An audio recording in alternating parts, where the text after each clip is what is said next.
ఆరో జోన్లో డకోటాలు.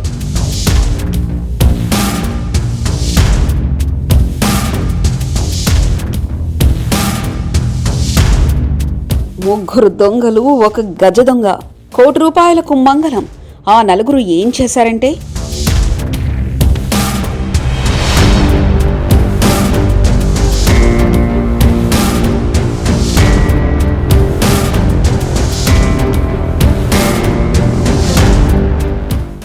మహావిశాఖలో చాలా వరకు దొంగలే ఉంటారనడానికి ఈ కథనం ఒకటి సరిపోతుంది.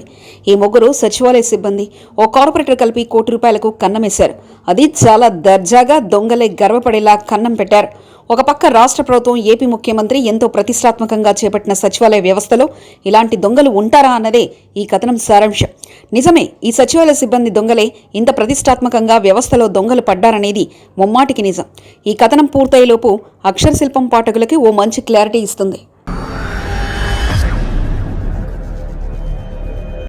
విశాఖ జీవీఎంసీ పరిధి 8 జోన్లు, అలానే 572 సచివాలయాలు ఉన్నాయి. ఇందులో గాజువాక జోన్ ఒకటి. ఈ జోన్ పరిధిలోనే గాజువాక తహసీల్దార్, పెద్దగంట్యాడ తహసీల్దార్ ఆఫీస్ ఉన్నాయి. వీటి పరిధిలోనే అక్షరశిల్పం 65వ వార్డు కార్పొరేటర్ BNP ఇంటి పేరుతో సహా షార్ట్ కట్లో ఇచ్చాం. ఇప్పటికే 2 కథనాలు ఇచ్చేసింది. అందులోనే అన్ని నిజాలు ఇచ్చాం. ఇది మీకు తెలిసిందే. ఇప్పుడు ఈ BNP మరో 3 సచివాలయ సిబ్బందిని మేనేజ్ చేసి జీవీఎంసీకి కోటి బొక్క పెట్టేశాడు. ఇక్కడ ఈ 65వ వార్డు కార్పొరేటర్ తెలివితేటలు ప్రదర్శించారు. 2 సచివాలయాల సిబ్బంది తలదూర్చే విధంగా చేశాడు. గాజువాక BC రోడ్లో ఉన్న 435 సచివాలయం అడ్మిన్ ని రంగంలోకి దించాడు. అక్కడ ప్లానింగ్ సెక్రటరీతో బేరం చేశాడు. కానీ ఆయన వినని కారణంగా పక్కనే ఉన్న 438 సచివాలయం అడ్మిన్ సెక్రటరీ, ప్లానింగ్ సెక్రటరీలను పట్టుకుని కథ సుఖాంతం చేశాడు. ఈ కథలోనే ఈ 3 సచివాలయ సిబ్బంది భారీ స్థాయిలో అవినీతి చేశాడు. వారు వేసిన అవినీతి పూర్తిగా ఎంక్వైరీ చేస్తే బయటపడుతుంది. ఇక ఏం అవినీతి జరిగిందో చెప్పాలి కాబట్టి చెప్తున్నాం. ఇక్కడ విషయం ఏమిటంటే, ఈ కార్పొరేటర్ BNPకి గాజువాక నియోజకవర్గమే కాదు, విశాఖపట్నం పరిధిలోని ఇటు భీమిలి తీరం నుంచి అనకాపల్లి వరకు ఎంతైనా సరిపోదు. అంటే ఉమ్మడి విశాఖలో కూడా దందాలకు రెడీ అవుతున్నాడు. ఎందుకంటే ఆయన వార్డు 65, ఈయన 74 వార్డులో ప్రభుత్వ స్థలాన్ని కబ్జా చేయడానికి పూర్తిగా ప్లాన్ చేసి దానికి తగ్గట్టుగా నకిలీ ఆధారాలు సృష్టించాడు. ఇంత ప్రతిభ కలిగిన కార్పొరేటర్కి పెద్దగంట్యాడ తహసీల్దార్ కార్యాలయం, తహసీల్దార్ ఈ భూమిపై ఫామ్ 6 రెడీ చేశారు. ఇదే కార్పొరేటర్ ఒకరోజు ముందు కోర్టులో వేసి స్టే తెచ్చుకున్నాడు. అంతా చక్రం తిప్పాడు సార్.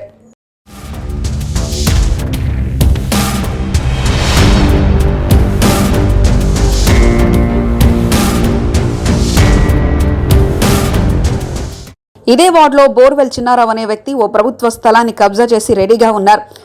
అక్కడ ఈ కంత్రి కార్పొరేటర్కి పరిచయం అయ్యి ఈ భూమిపై అక్రమ పత్రాలు సృష్టించడానికి ఒక కమిట్మెంట్కు వచ్చారు.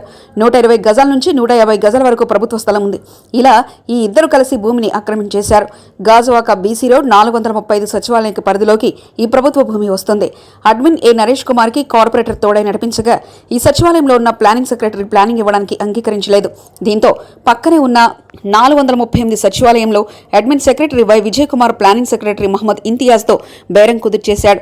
ఈ భవనం ఈ సచివాలయ పరిధిలోకి రాకపోయినా ఈ నలుగురు కలిసి చక్రం తిప్పారు. ఈ విషయం అక్కడే ఉన్న VRO నూకరత్నానికి కూడా బాగా తెలుసు. సెటిల్మెంట్ అక్కడ కుదరక ఇక్కడ కుదిరిందని అక్కడ తహసీల్దార్ కార్యాలయంలో మాట్లాడుకున్నారు.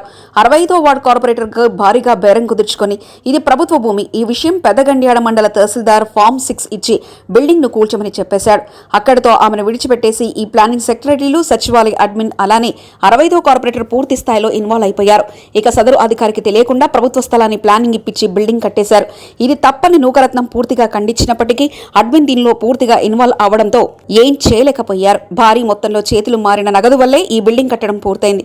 ఇక ప్లాన్ అప్రూవల్ కూడా తప్పుడు డాక్యుమెంట్స్ సృష్టించి ఇచ్చారనేది మొత్తం అసలు ట్విస్ట్.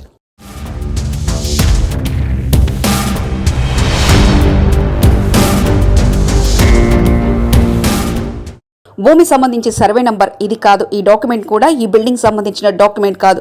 అంటే ఇక్కడ సర్వే నంబర్ వేరే, సర్వే నంబర్ నమోదు చేసి ఈ బిల్డింగ్ ప్లాన్ ఇచ్చారు. తప్పుడు డాక్యుమెంట్స్ పై ఈ సచివాలయ సిబ్బంది సమాధానం ఎప్పటికీ చెప్పలేరు. ఈ విషయంలో పూర్తి స్థాయిలో ఇన్వాల్వ్ అయి అవినీతిని ప్రోత్సహించిన కార్పొరేటర్తో పాటు ఈ 3 ఇందులో బాధ్యులే. పట్టా ఈ స్థలాన్ని కాదు, వేరే పట్టా నంబర్ ఇచ్చారు. ఇక సర్వే నంబర్ 43/1 ఇది ఉంది, కానీ 43/A1 సర్వే నంబర్ ఇచ్చి రిజిస్ట్రేషన్ చేశారు. అంటే ఈ వివరాలు సరిపోతాయి కదా. ఇంత లోతుగా వెళ్ళామనేది మరి ఇలా తప్పుడు పనులు చేస్తున్నా సరే జీవీఎంసీ కమిషనర్, మేయర్లు ఏం చేస్తున్నారనేదే పెద్ద ప్రశ్న.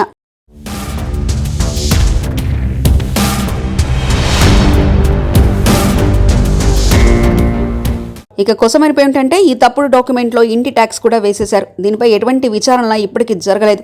ఇటు విజిలెన్స్, అటు జీవీఎంసీ అధికారులు, రెవెన్యూ అధికారులు స్పందించి పూర్తి స్థాయిలో విచారణ జరిపిస్తే అసలు విషయాలు తెలుస్తాయి. ఆ ప్రభుత్వ స్థలాన్ని స్వాధీనం చేసుకుని దర్యాప్తు చేసి సచివాలయ సిబ్బందిపై చర్యలు తీసుకోవాలన్నది నిజాయితీ పరుల కోరిక.